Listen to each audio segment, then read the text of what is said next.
بسم اللہ الرحمن الرحیم۔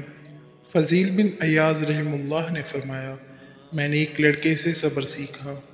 میں ایک بار مسجد میں گیا تو دیکھا کہ ایک عورت اپنے گھر کے اندر اپنے بیٹے کو مار رہی تھی اور وہ چیخ رہا تھا۔ وہ دروازہ کھول کر بھاگا تو اس کی ماں نے اس پر دروازہ بند کر دیا۔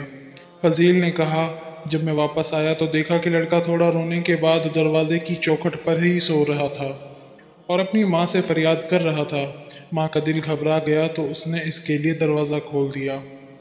فضیل روتے رہے یہاں تک کہ ان کی داڑھی آنسوؤں سے تر ہو گئی اور کہا، خدا کی قسم، اگر بندہ خدا کے دروازے پر صبر کرتا رہے تو خدا اسے اس کے لیے دروازہ کھول دیتا ہے۔ ابو درداء رضی اللہ تعالیٰ عنہ نے فرمایا، اپنی دعا میں مستعد رہو، کیونکہ جو دروازہ کثرت سے کھٹکھٹاتا ہے وہ جلد ہی اس کے لیے کھول دیا جاتا ہے۔